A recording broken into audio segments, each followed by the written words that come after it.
Good morning from the Alabama homestead for the very last time. We have our closing today. Mr. Smith and I will be headed to that. But this morning we have been out here working on the garden. Mr. Smith did a little bit of mowing. We just wanted everything to be nice when they were moving in, because I can tell you, when we bought this place and I moved in, he was in another country at the time. I moved into grass out there that was chest high. When we put in an offer and they started moving out, they did nothing. And we didn't want the people who are buying this place to have that kind of same situation. We wanted it to be nice for them. And so I came out here this morning and I pruned all of the tomato plants. I tied them to the trellises, did some weeding and all of that. And everything is looking great. These are some really healthy tomato plants. I hope they enjoy them. Yeah, got some growing right there. Look right there. There's some baby tomatoes. Oh, here's some weeds I missed. Got as many as I could. So it's getting really bright. It's actually kind of late to be doing outdoor filming, or at least it's sunny, too sunny for outdoor filming, but we're going to do it anyways because this is the last opportunity. We're going to do one last tour of the garden. So this is the front garden area, the raised bed garden area. We fenced it all in, hot wire along the top to keep critters from climbing in. And this garden gate, I actually really liked this garden gate and will probably replicate this for the garden at the new homestead. It is a chicken-proof design. Chickens will go over a fence or a gate if they can land on top, but if there's nothing for them to land on, they don't go over it. And so when I designed this, I designed it with fencing on top, no top bar, and the chickens have never gone over these gates.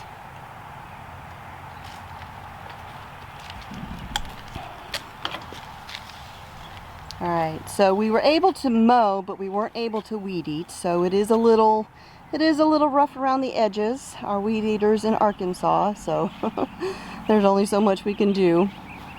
Over here, we've got one of my groupings of the Egyptian walking onions. These are a perennial onion.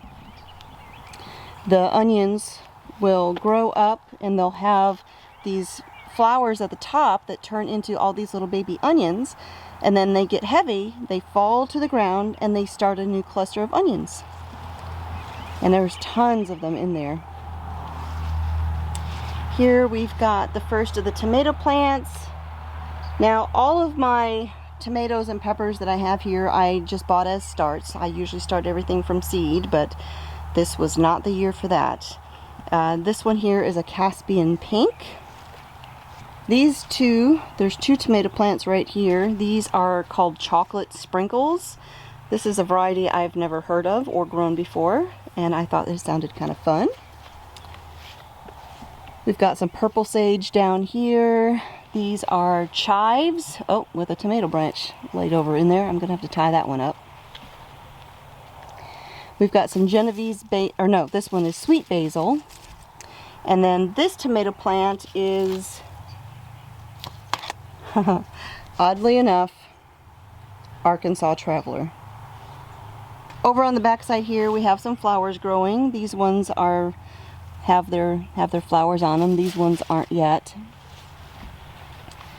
Then over on this side we've got more tomatoes. We've got more Egyptian walking onions. These Egyptian walking onions are doing fantastic. I only planted a few of these last winter, and look at how they're doing. Alright, this tomato plant right here is called a big beef tomato. Down there and on the back side we've got German wintertime. This tomato plant here is a beefsteak. We've got some blossoms starting on there. This tomato plant is a Mr. Stripey. This one is a pineapple tomato plant. And then of course we've got a jungle of yarrow. that just takes over everything. I had some other perennial onions down here that a subscriber had sent to me, and the yarrow swallowed them up. I also had oregano down here. But the yarrow is flowering and looking lovely. Isn't that pretty? I did plant some of this at the other house in Arkansas, but not in a garden bed. Alright, over here we've got some more basil, and we've got some Jubilee tomatoes. We've got some blossoms happening right there. So far, all of these tomato plants are looking fantastic. As I was going through this morning, I did not see any sign of pests yet, which is really good, because I was concerned that this was going to be a really bad year for pests. But so far, I mean, we're already at the very end of May and I don't see anything. There's not even an aphid on these. So I think this is going to be a real good garden for the new owners. Over here in this garden bed, this is one of my easy raised beds that I built. I have a video on this. This was originally a pepper bed the first year we had this. And then last year we grew tomatoes in it. This down here is that creeping thyme, which I'm going to let them know they might want to pull that out because it will spread. I didn't realize it when I planted it, but that's a garden, that is a ground cover type of thyme. Down here we've got some nice healthy oregano. Here we've got my garden sage, which I thought was going to die, but it came back. It's also got a bunch of dirt on it where I was pulling weeds out.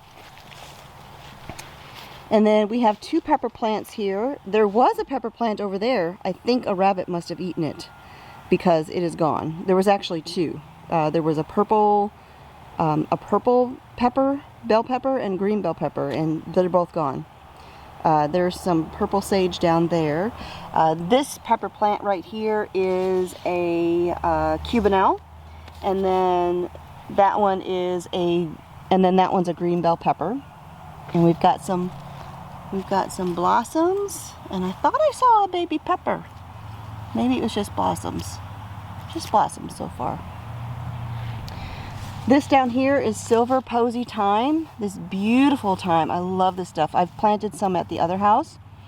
Oh, it smells so good. And look at those beautiful, delicate little flowers.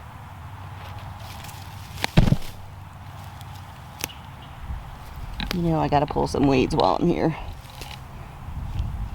Ah, my asparagus bed. Boy, oh boy.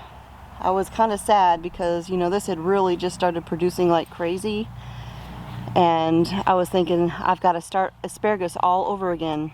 Did I tell you I found an asparagus bed already established at our Arkansas homestead? That was such a good surprise. All right, originally I had planted some squash in here, and then we got that late frost, or some zucchini. We had that really late frost and they all died. This narrow bed right here is all flowers.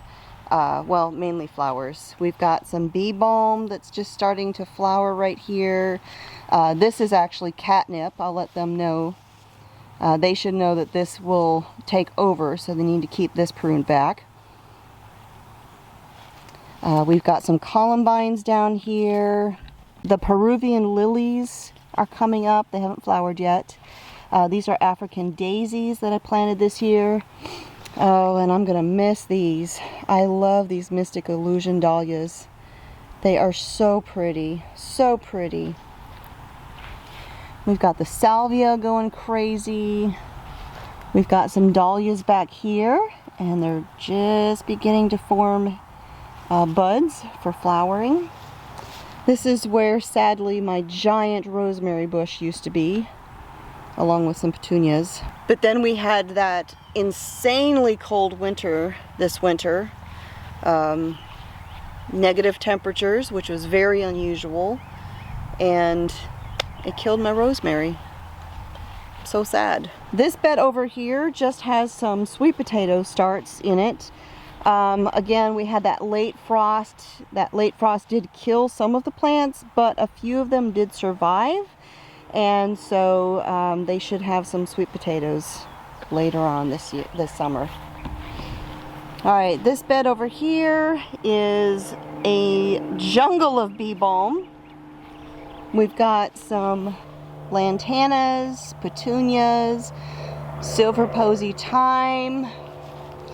This over here is lemon thyme, which I've also planted in Arkansas. Over here we've got some purple kale. And then this here is swamp flower, milkweed, or butterfly flower. It's kind of called a variety of things. Pear tree has baby pears all over it.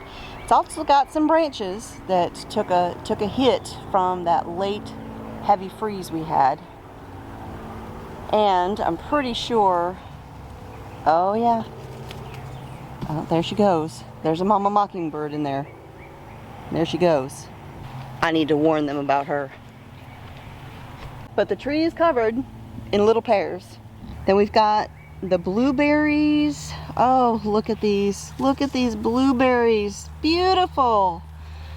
The blueberry hedge is doing great. Absolutely great.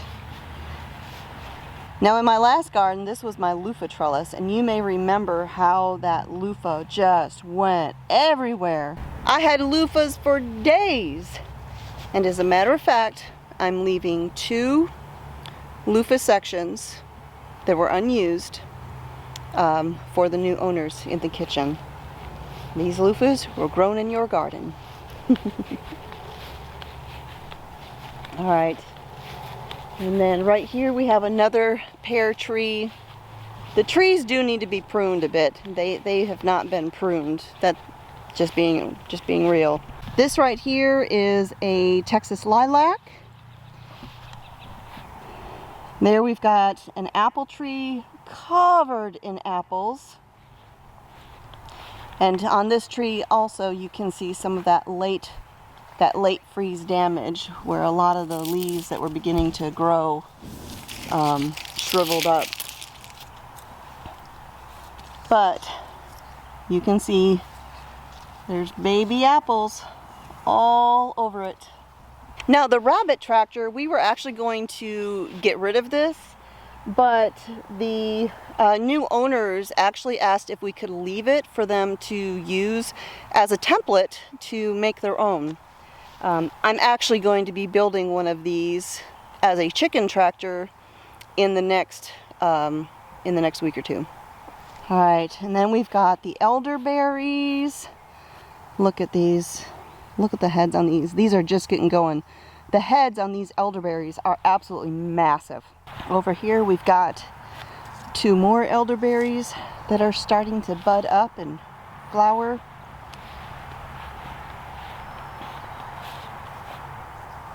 Look at that one. It's so pretty. I planted 2 different varieties of elderberries out here. These 2, the 2 on this side, and then those 2 over there, York and John's varieties from Stark Brothers. And then this, you know what? This is a berry bush that I have tried to grow, and it has just done nothing. I've tried everything and it just doesn't do anything. And this was a crud. What was this? It was a superfood. I can't remember what it is. I'll put it on the screen when I remember. That jungle over there is red raspberries. Definitely not thornless, but they go crazy. Right over here, these were boysenberries. They kind of struggled a little bit. I think they really just need to be mulched and pruned back and composted real good, and then I think they'll do a lot better. But the first year we had boysenberries out here, they were amazing. It's just kind of struggled after that. And then over here in this corner, we have another apple tree. And again, it is covered in baby apples. This tree out here and that tree over there are pear trees.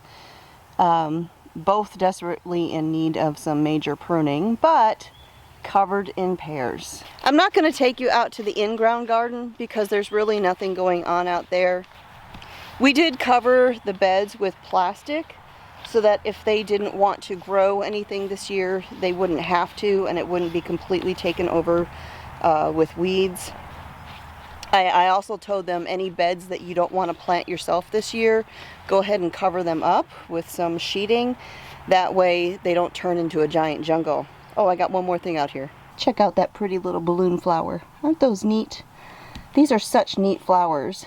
So they start off as a little bud, then they turn into a little bulb, and then they get bigger and bigger, and then they just pop open. Such cool, very cool little flowers. Out here in the flower beds, we've got hydrangeas, we've got lemon balm, more lemon balm. We have a shrub that just won't die no matter how many times I chop it down.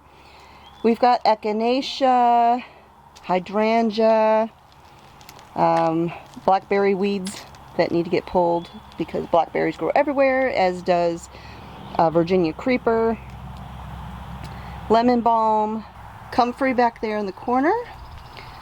This right here is a type of coneflower. I believe that was the white ones back there. And then over here we've got a whole bunch of lemon balm, irises, and chocolate mint. And then this right here coming up next to this chocolate mint is one of the very few torch flowers that made it through this winter. Those came from my mother-in-law's home, and started off with just 3 of them, and we ended up with a ton, but most of them died. I did dig up a few and take them with me to Arkansas. So you can see the new shutters we put on the windows. I went and picked up this table and chair set from an antique store, and the rug came from Hobby Lobby. But I went and got those just to make the front porch look a little bit homey, since the house was basically empty. Painted the door, replaced the lights. I love those lights. We replaced all the outdoor lights with those. I'm going to leave the fern for them and the potted flowers. So this was a massive butterfly bush that this winter killed, and this tree, I don't know how many times I have tried to kill this tree. It just keeps coming back. But I didn't want to rip the whole thing out because I didn't want to kill the butterfly bush. But now that the butterfly bush is gone, the new owners can rip that out. Down here in the corner we've got some more bee balm that I had planted. And then you may remember over here along the side I had a trellis going up along the end of the porch. And wisteria grew all over it and made a beautiful shaded area on the front porch. And one thing that I needed to tell the owners, the new owners, when we see them today, is it may seem strange that we have bricks up on top of our porch columns, but those porch columns are hollow and birds fall into them and die slowly and miserably, and it's horrible because you can hear them in there. We were able to rescue one, and that was it. We were like, this can't keep happening, and so we put bricks and wood up there, which the birds appreciate because they build nests up there. We've got 2 of them currently, so I'm gonna leave them alone because the mama just flew away.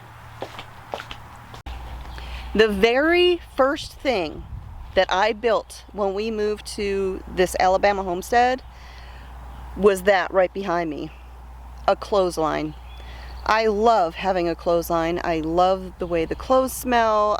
There is nothing better than laying down on clothesline dried sheets. They're crisp, they're a little stiff, and they smell so good, and it's just I get the best night's sleep on laundry day when they have dried on the line. And I've got to figure out a way to put a clothesline at our new place. Don't know where yet, but it will be happening. The grape arbor, scuppernongs and muscadines, one on either side. They're completely entwined with one another, but these things just grow like crazy, and they will have gallons of grapes. Gallons of grapes.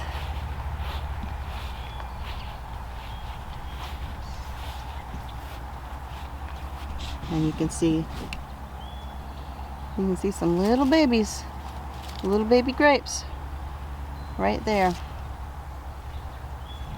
Over here on the side of the shed, we planted thornless blackberries, and they have just done so well over here in this spot.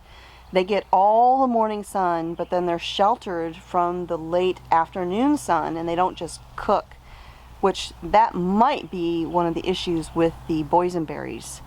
I'm thinking that might be the problem. So if they move the boysenberries to a spot where they're sheltered in the afternoon, they might have better results. There is the first chicken coop that I built here on the property. It was a great coop. We had, I think, up to 20 chickens in there easily, maybe a little bit more. And eventually we turned that into our grow out coop, where we would put the young chickens so that they could have a space. There was a run attached to it, and that way the big chickens could see the little chickens, get used to each other, so that when we eventually let the little chickens out, the big chickens just left them alone because they were already used to each other. And then we later built this one, a bigger coop. This was a good chicken coop. We were very happy with it.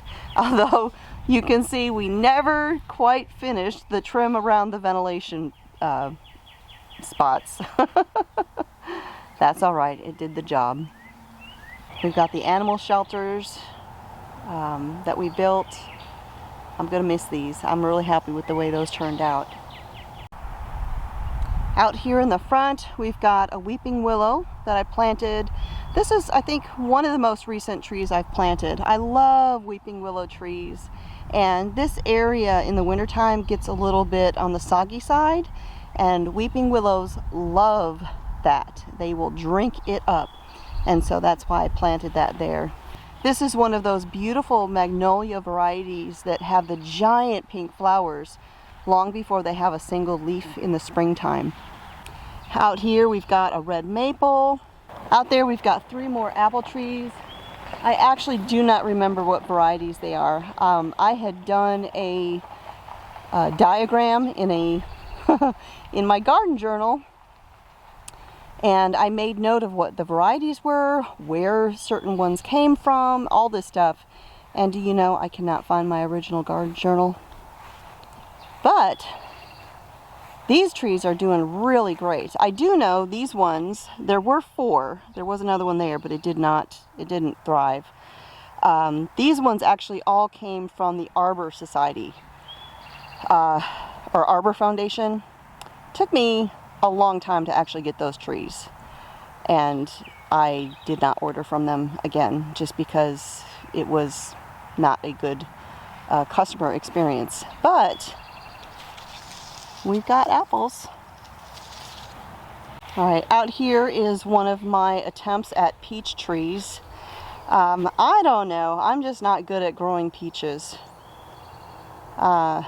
Most of the peach trees that I grew either died or just did not thrive. You know, like this one right here. I mean, I planted these right after we moved in. Around the same time I planted all these other trees.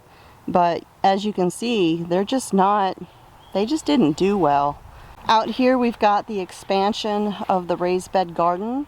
The plan was to remove this portion of fencing and extend this fence all the way down and around. As you can see, we had already put in the fence posts, but we weren't going to put the fencing itself up until we had finished filling in all of the beds with soil. We just felt like it would be a lot easier that way. But this is not meant to be. My plan was also to build some sort of gazebo of some sort right out here in the middle, where I could sit in the middle of the garden. I was going to put a little tool shed over here, but things change. And then there's the greenhouse, my Shima shed.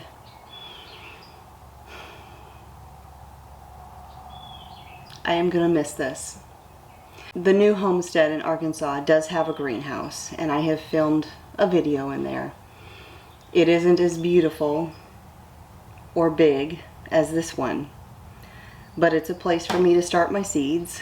It's a place for me to go and have some quiet time. Although the Arkansas Mountain Homestead, there are so many places to find a peaceful, quiet spot. There's places I haven't even shown you yet. So my hope for the family who is buying this house, who get the keys today, is that they find peace and joy and happiness here. I pray that this is the life that they always wanted. I pray that they thrive here, that their children thrive. I pray that they walk closer to the Lord than they ever have. And I pray that this is their good life farm.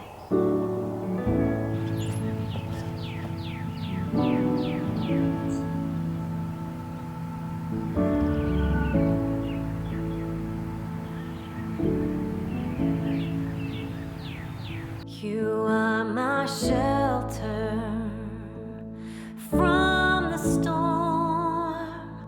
You keep me safe inside your wings.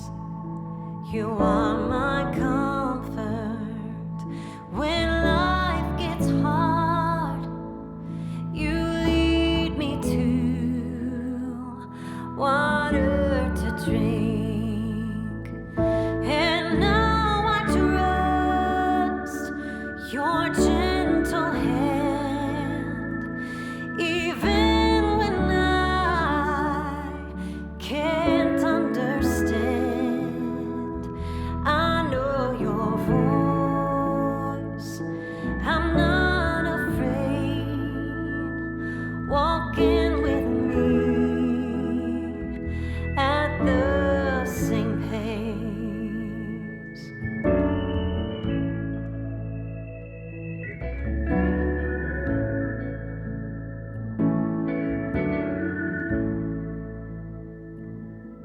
My companion, my confidant, you will be true when I am not, and when I give you my injuries. Through your grace, I find your peace. And now I trust your gentle hand, even when I can't understand. I know your voice, I'm not afraid. Walking with me at the same pace. And now I trust your